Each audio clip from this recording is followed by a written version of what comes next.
I never thought silence could be louder than screaming, but that Christmas night, after his voice shattered every corner of our small living room, after the words left his mouth like broken glass, sharp, cutting, irreversible, the silence that followed was deafening.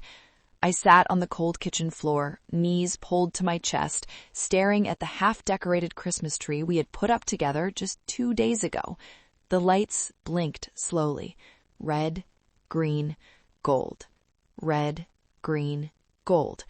On, off, on, off.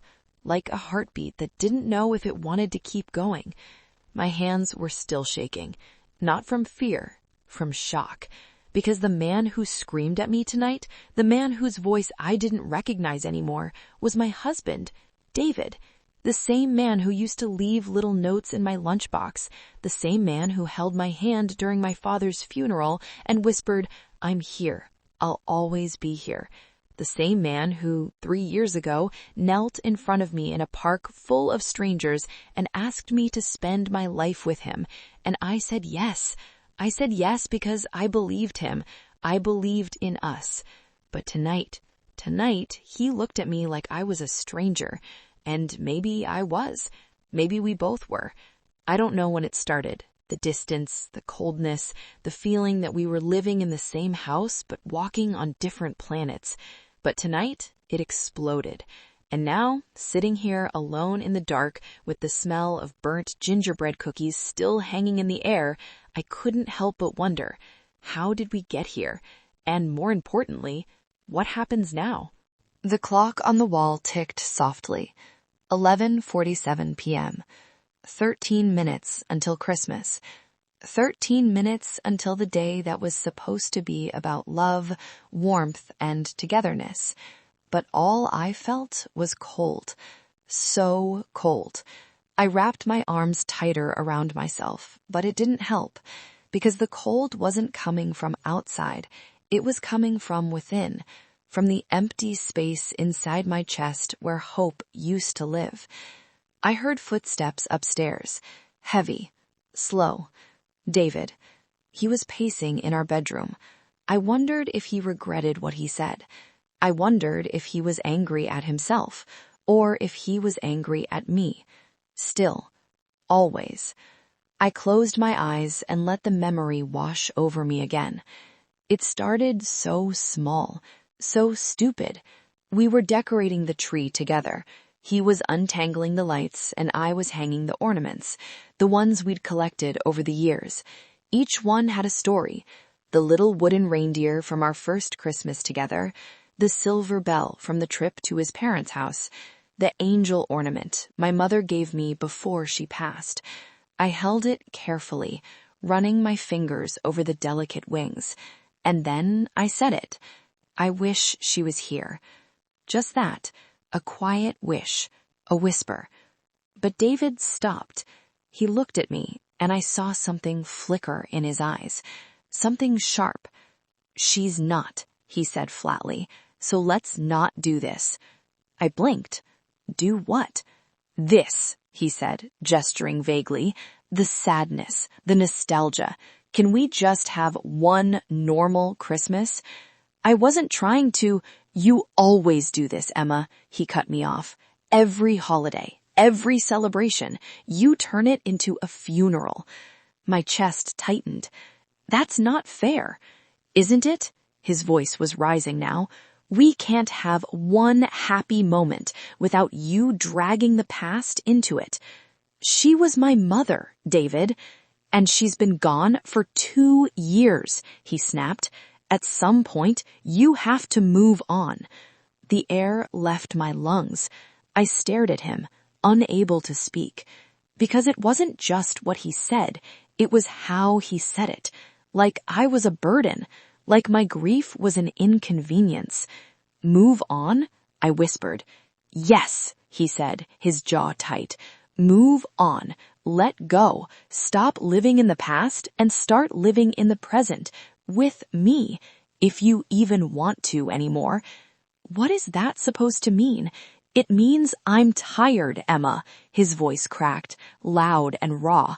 I'm tired of feeling like I'm not enough, like nothing I do matters because you're too busy mourning a life you can't get back. Tears burned my eyes. That's not true, isn't it? He stepped closer, his face twisted with frustration.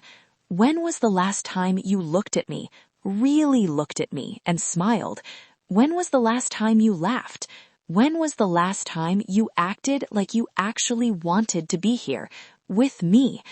I opened my mouth, but nothing came out, because I didn't have an answer, and that terrified me. David shook his head, his eyes filled with something I couldn't name. Disappointment? Resignation? I can't keep doing this, he said quietly. I can't keep pretending that we're okay when we're not. David, I need space. And then he turned and walked upstairs, leaving me standing there, alone, with the angel ornament still in my hand. That was 2 hours ago. And now, here I was, sitting on the kitchen floor, trying to understand how everything fell apart so fast, trying to remember when we stopped being us. I thought about the early days, when love was easy, when every touch felt electric, when we stayed up all night talking about our dreams, our fears, our future. We were going to travel the world, buy a little house by the lake, have 2 kids, maybe a dog. We had it all planned. But life had other plans. My mother got sick. I quit my job to take care of her. David worked double shifts to support us. We were so tired, so stressed, so distant. And then she died, and I broke. Not all at once, but slowly, piece by piece. And David tried. He really did. But somewhere along the way, he got tired of trying, and I got tired of pretending I was okay. And now we were here, on opposite sides of the same house, living separate lives under the same roof. I wiped my eyes and stood up slowly. My legs felt weak, but I forced myself to move. I walked to the window and looked outside. Snow was falling softly, covering the street in a blanket of white. It looked peaceful, beautiful, like the world outside had no idea what was happening in here. I pressed my hand against the cold glass and whispered to no one. What do I do now? But the universe didn't answer. It never does. Upstairs, the pacing stopped. The house fell silent again. And in that silence, I made a decision. I didn't know if it was the right one, but it was the only one I had. I was going to fight for us, even if he didn't want me to, even if it was too late, because I still loved him, and I had to believe that somewhere, deep down, he still loved me too. I just had to remind him why. But what I didn't know was that before morning came, everything would change, and nothing would ever be the same again. We met in college. It sounds cliché, I know, but it's true. I was a journalism major and he was studying architecture. We had one class together, Introduction to Modern Art. I hated that class. I only took it because I needed an elective and it fit my schedule. David? He actually liked it. He would sit in the front row, taking notes, asking questions, while I sat in the back, doodling in my notebook and counting the minutes until I could leave. But one day, the professor paired us for a project. Analyze a piece of modern art and present your interpretation, she said. David turned around and smiled at me. Looks like we're partners. I nodded, trying not to look annoyed. I didn't want a partner. I just wanted to get it over with. But David, he was different. He didn't just want to get it over with. He wanted to actually do it. He was passionate, thoughtful. He saw beauty in things I didn't even notice. And slowly, as we spent more time together, I started to see it too. Not just in art, but in him. Our first real conversation happened in a coffee shop near campus. We were supposed to be working on the project, but instead, we ended up talking for 3 hours straight about everything. Our families, our dreams, our fears. He told me about his dad, who was a carpenter, and how he used to take David to construction sites when he was a kid. That's when I fell in love with buildings, he said, his eyes lighting up. Not just the way they look, but the way they're made. Every beam, every nail, every detail. It all matters. I smiled. You sound like a poet. He laughed. A poet who can read blueprints. Then he asked me about my family. I told him about my mom, who worked as a nurse, and my dad, who passed away when I was 12.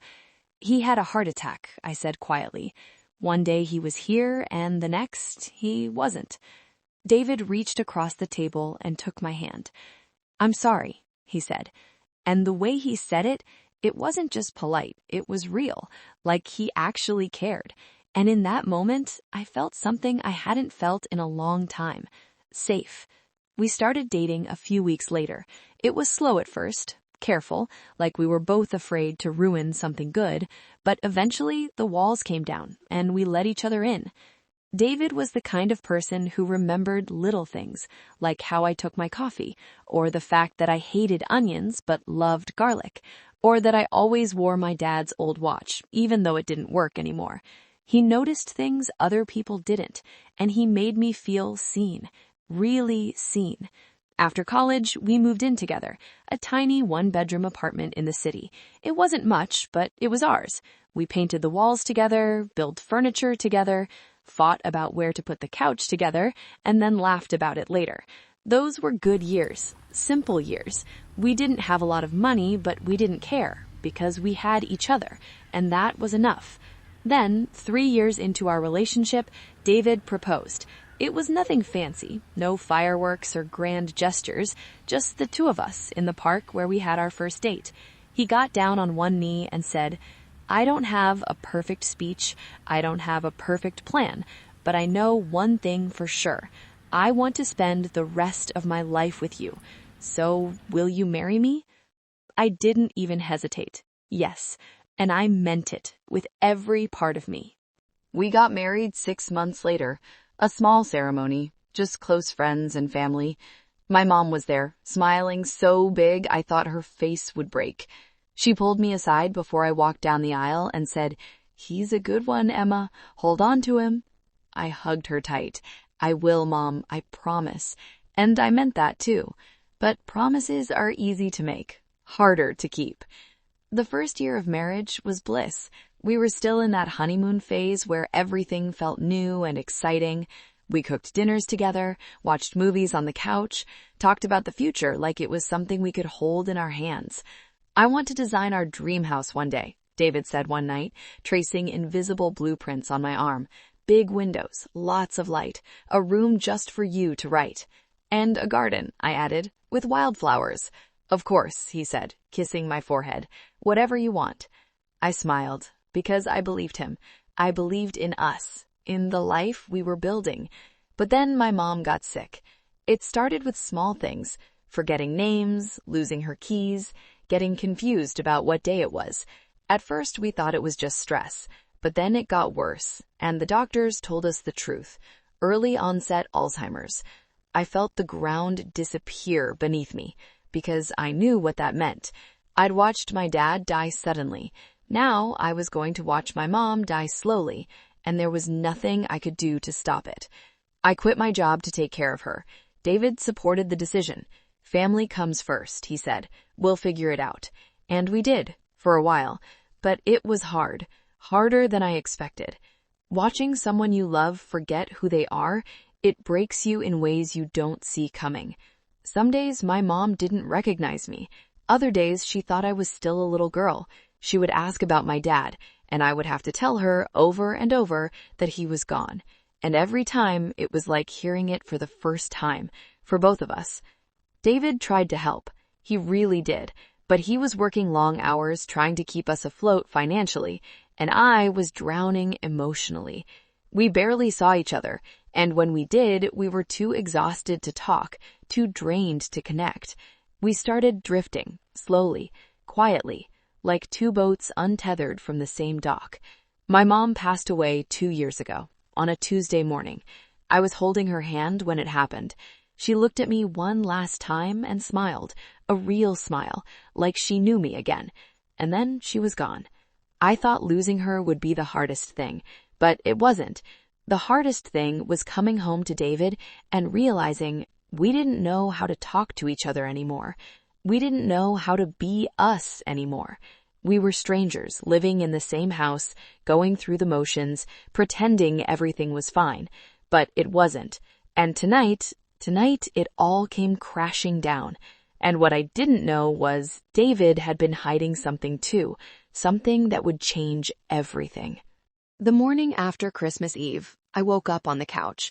I didn't remember falling asleep. I just remembered sitting there, staring at the ceiling, replaying everything in my mind until exhaustion finally pulled me under. The house was quiet. Too quiet. I sat up slowly, my neck stiff, my eyes swollen from crying. The Christmas tree lights were still on, blinking. Red, green, gold. I turned them off. Suddenly, they felt too bright, too cheerful, like a lie.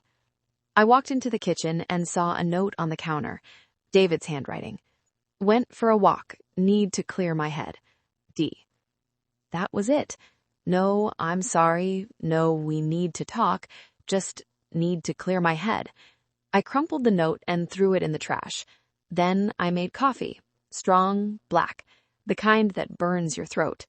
I needed to feel something, anything other than this hollow ache in my chest. I sat at the kitchen table and stared at my phone. I had 3 missed calls from my best friend, Rachel, and a text. Merry Christmas, babe. Hope you and David are having a beautiful day.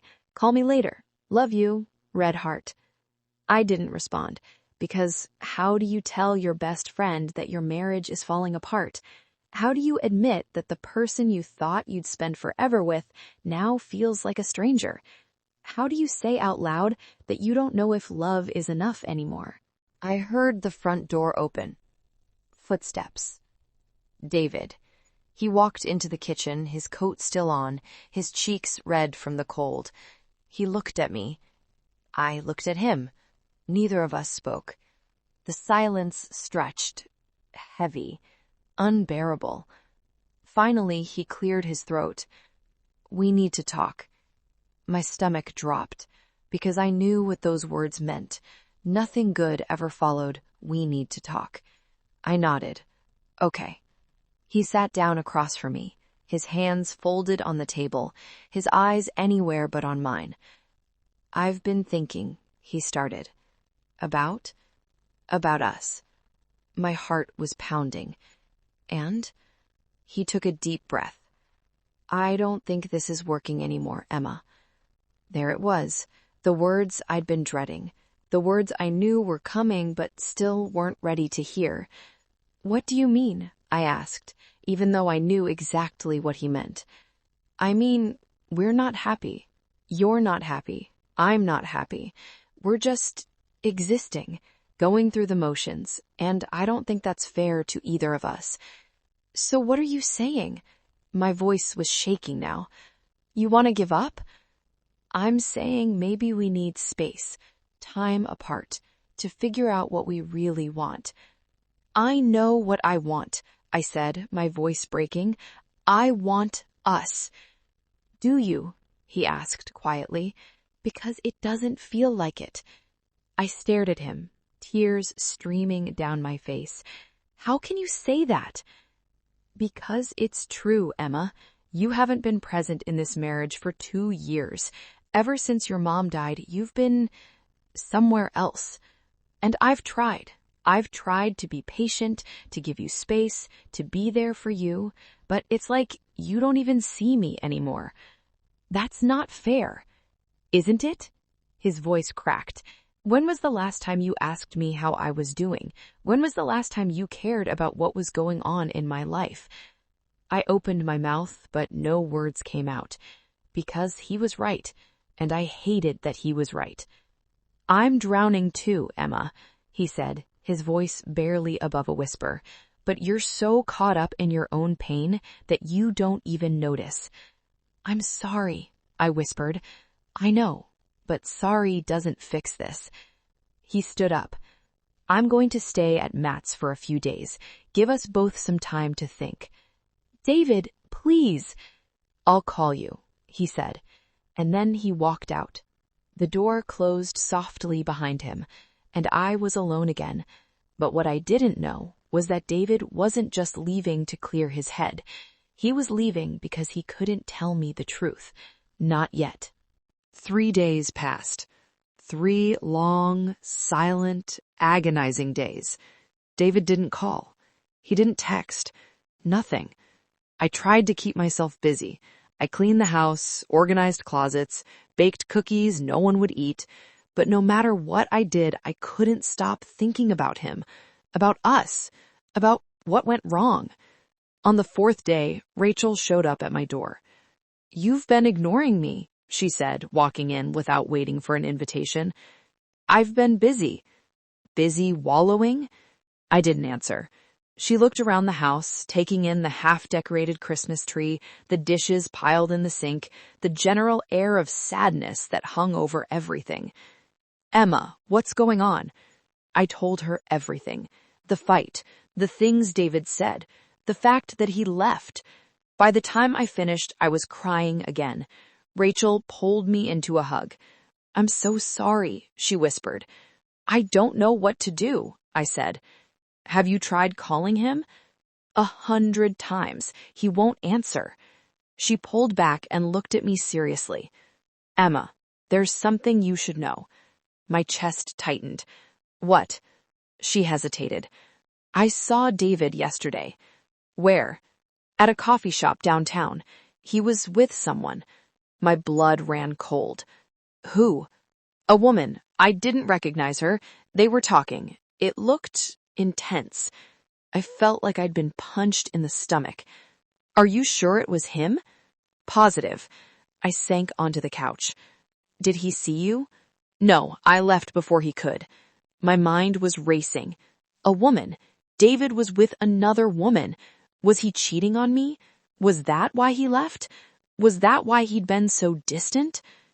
"Emma, I don't know what's going on," Rachel said gently, "but you need to talk to him. Really talk to him. Get answers." I nodded numbly. She was right. I needed answers, even if I was terrified of what they might be. That night, I called David. He didn't answer. I called again, and again. Finally, on the 5th try, he picked up. "Emma, we need to talk. In person." Silence. "Please," I added. He sighed. "Okay, I'll come by tomorrow." "Thank you." He hung up, and I spent the rest of the night preparing myself for the worst, because the truth was worse than I could have imagined. David came over the next evening. He looked tired, older somehow, like the weight of the world was pressing down on his shoulders. We sat in the living room, far apart, like 2 people who used to be close but forgot how. "So," I started, "are you going to tell me who she is?" He looked confused. "Who?" "The woman you were with at the coffee shop." His face went pale. "Emma, don't lie to me, David. Rachel saw you." He closed his eyes and rubbed his face. "It's not what you think." "Then what is it?" He was quiet for a long time. Finally, he spoke. "Her name is Dr. Lisa Brennan. She's a therapist." I blinked. "A therapist?" "Yes."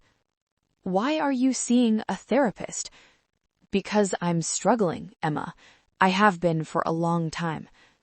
I felt my chest tighten. Struggling with what? With us. With me. With everything. "Why didn't you tell me?" "Because you had enough on your plate. I didn't want to burden you." "Burden me?" My voice broke. "David, you're my husband. You're not a burden. You're supposed to talk to me." "I tried," he said quietly, "but you were so lost in your grief that there was no room for mine." The words hit me like a slap. "That's not fair." "Maybe not, but it's true." We sat in silence. "What did the therapist say?" I asked finally. He hesitated. "She said, I've been carrying resentment toward you." "Resentment?" "Not because you were grieving, but because You shut me out. You stopped letting me in, and I felt invisible, like I didn't matter anymore. Tears streamed down my face. I didn't mean to. I know, he said, but that doesn't change how it felt. So what now? Do you want a divorce? He looked at me, his eyes filled with pain. I don't know.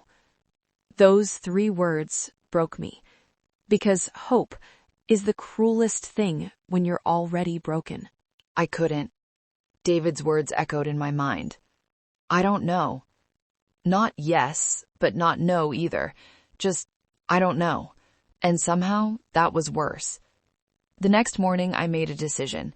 If I wanted to save my marriage, I had to fight for it. Not with words, but with action. I called Dr. Lisa Brennan. Hello? Hi, my name is Emma Hart. My husband David is your patient. I can't discuss. I know. I'm not asking you to. I'm asking if you'd be willing to see us, together, for couples therapy. She paused. Does David know you're calling? Not yet, but he will. Okay, I have an opening this Friday at 3 p.m. We'll be there. I texted David. I booked us a couples therapy session, Friday at 3. Please come.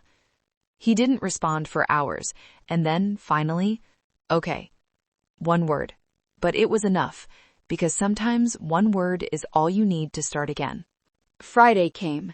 David and I sat in Dr. Brennan's office. She was kind, patient. She asked us to talk, really talk, about everything. David went first. He talked about feeling invisible, about how he tried to support me but felt like it was never enough, about how lonely he felt in our marriage. I love you, Emma, he said, his voice breaking, but I don't know if love is enough anymore. Then it was my turn. I talked about my grief, about how losing my mom felt like losing a part of myself, about how I didn't know how to be okay again. But I never stopped loving you, I said, looking at David. I just forgot how to show it. Dr. Brennan leaned forward. Do you both want this marriage? We looked at each other, and then, at the same time, we said, yes, because sometimes you have to lose something to realize how much it means. Therapy wasn't a magic fix, but it was a start. We learned how to communicate again, how to listen, how to be present. It was hard. Some days were better than others, but we kept trying. And slowly, we found our way back to each other. On Christmas morning, 1 year later, I woke up next to David. He was already awake, smiling. Merry Christmas, he whispered. Merry Christmas, I whispered back. And for the first time in a long time, I meant it. Love isn't just a feeling. It's a choice.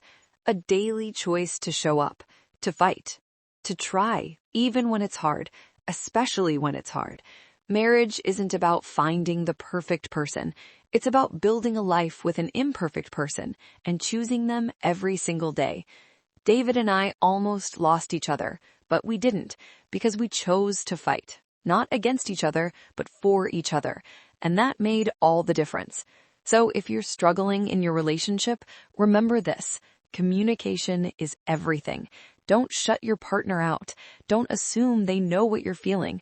Tell them, show them, fight for them, because love is worth fighting for, always. If this story touched your heart, don't keep it to yourself. Share it with someone who needs to hear it. Tag someone who inspires you to never give up on love. Follow for more emotional, life-changing stories that remind you what truly matters. Because sometimes the stories we need to hear are the ones that help us heal. Let this be your reminder. It's never too late to fight for love.